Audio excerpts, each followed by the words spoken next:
اب ہمارے ہاں یہ ہوتا ہے کہ اس میں بہت سارے نوجوان غفلت کرتے ہیں، سستی کرتے ہیں. کوئی کہتا ہے بھائی میں کام کرتا ہوں، کوئی کہتا ہے میں دیہڑی لگاتا ہوں، کوئی کہتا ہے میرا کام مشکل ہے لہٰذا میں رمضان کے روزے نہیں رکھ سکتا. حضور علیہ الصلوۃ والسلام نے اپنی زندگی میں جتنے روزے رکھے ہیں وہ سارے گرمی کے موسم میں آئے تھے. سارے رمضان حضور علیہ الصلوۃ والسلام کی زندگی کے وہ گرمی کے موسم میں تھے. اور پھر عرب کی گرمی، وہاں کا جو صحرا ہے تپتا ہوا، وہاں کی گرمی، یہاں کی گرمی تو کچھ بھی نہیں ہے اس کے مقابلے میں. اور پھر ان کے پاس عیش و عشرت کے، رہنے سہنے کے یہ اسباب بھی مہیا نہیں تھے کہ ہمارے پاس پنکھے لگے ہوئے ہیں، گھروں میں اے سی لگے ہوئے ہیں، بجلی کی سہولت ہے، نہ جانے کیا کیا سہولیات اللہ تعالیٰ نے ہمیں دے رکھی ہیں. ان ساری سہولیات کے باوجود بھی اگر ہم اس چیز کا رونا روئیں تو اگر تھوڑی سی مشقت اس میں نہ ہوتی تو پھر امتحان کس چیز کا تھا؟ پھر تو سارے ہی رکھتے. ظاہر امتحان ہے، اس میں مشقت ہے، تبھی امتحان ہے کہ پتہ چلے کون اللہ کے لیے مشقت برداشت کرتا ہے، کون نہیں کرتا. لہٰذا بات بات پر بغیر کسی ایسے عذر کے جس کو شریعت عذر سمجھتی ہے، رمضان کے روزوں کو چھوڑنا، اس میں سستی کرنا، یہ کبیرہ گناہ ہے. حدیث شریف میں آتا ہے کوئی شخص اگر رمضان کا ایک روزہ چھوڑ دیتا ہے اس کے کفارے میں ساری زندگی بھی روزے رکھتا رہے اس کا کفارہ ادا نہیں ہوگا. اتنا بڑا گناہ ہے کہ ساری زندگی روزے رکھنے سے ایک روزے کا کفارہ ادا نہیں ہوتا. لہٰذا اب ہمارے ہاں کوئی کہتا ہے بھائی میرا امتحان ہے لہٰذا امتحان کی تیاری کر رہا ہوں تو میں روزہ نہیں رکھ سکتا. معمولی کسی کے سر میں درد ہو رہا ہے تو وہ کہہ رہا ہے میں روزہ نہیں رکھ سکتا. ان چیزوں کو شریعت عذر نہیں مانتی. شریعت نے اجازت دی ہے ایسے مریض کو کہ اگر وہ روزہ رکھے تو اس روزہ رکھنے سے اس کے مرض بڑھنے کا خطرہ ہو.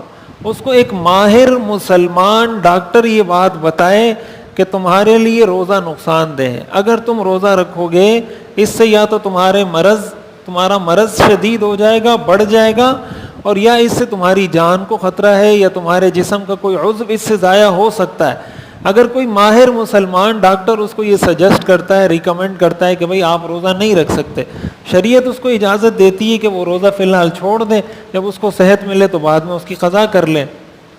اسی طرح کوئی شخص مسافر ہے، لیکن مسافر سے مراد جو سفر کی حالت میں ہو. جیسے نماز کے لیے مسافر تو وہ ہوتا ہے نا کہ 15 دن سے کم کی نیت کی ہے تو وہ قصر کی نماز ہی پڑھتا رہتا ہے. لیکن روزے کا یہ مسئلہ نہیں. روزہ اس وقت صرف چھوڑنے کی اجازت ہے جب وہ بس میں، ٹرین میں، حالت سفر میں ہے، اس وقت چھوڑنے کی اجازت ہے.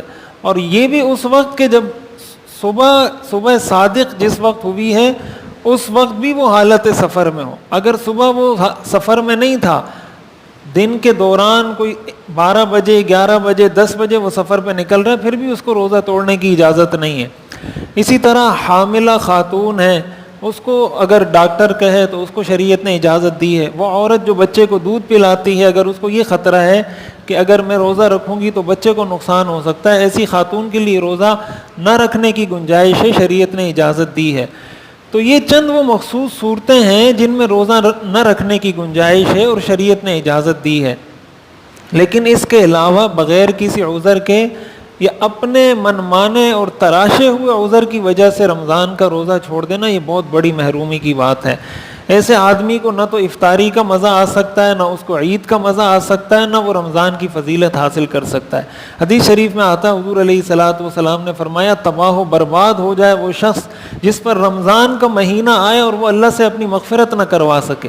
تو اگر کوئی شخص رمضان کے روزے نہیں رکھ رہا وہ اللہ سے کیسے مغفرت کروائے گا؟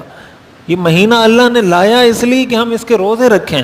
اگر کوئی اس مہینے کے روزے ہی نہیں رکھ رہا تو وہ اللہ سے مغفرت کیسے کروائے گا؟ اور اگر اس مہینے میں اس کی مغفرت نہیں ہوتی اس سے بڑا بدبخت اس لیے کوئی نہیں کہ اس کو حضور علیہ الصلوۃ والسلام نے بد دعا دی ہے.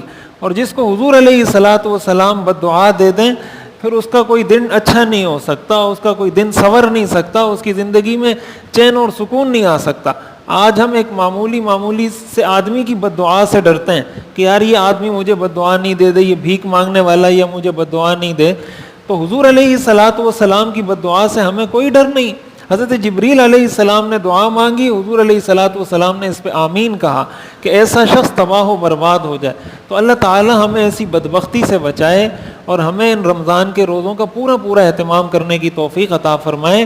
اپنے بچوں کو کوشش کریں وہ بچے جن کو آپ سمجھتے ہیں کہ یہ کوئی ایک روزہ رکھ سکتا ہے مہینے میں یا 2 روزے رکھ سکتا ہے، اس کی ایسی حوصلہ افزائی کریں، اس کو ایسا ماحول فراہم کریں. اگر وہ بچہ ہے اس پہ فرض نہیں بھی ہے لیکن آپ سمجھتے ہیں کہ یہ رکھ سکتا ہے روزے، ایک تو یہ ہے کہ بچہ کمزور ہے نہیں رکھ سکتا، نہ رکھوائیں اسے، شریعت نے فرض نہیں کیا تو کوئی بھی اس پہ فرض نہیں کر سکتا. لیکن اگر اس کی جسامت جسمانی ساخت ایسی ہے کہ آپ سمجھتے ہیں 1-2 روزے رکھ سکتا ہے، کوشش کریں اس کی حوصلہ افزائی کریں، اس کو انعام دیں اور اس کو کہیں کہ بھائی آپ روزہ رکھیں، ہم آپ کی روزہ کشائی کریں گے، آپ کو انعام دیں گے، آپ کو جو ہے نا پھولوں کا ہار پہنائیں گے، تاکہ اس کے دل میں ابھی سے یہ شوق پیدا ہو. جب بچپن میں اس کو روزہ رکھنے کی عادت ڈلوا دی جائے گی، جوان ہوگا تو انشاءاللہ خود ہی رکھے گا. اللہ تعالی ہمیں عمل کرنے کی توفیق عطا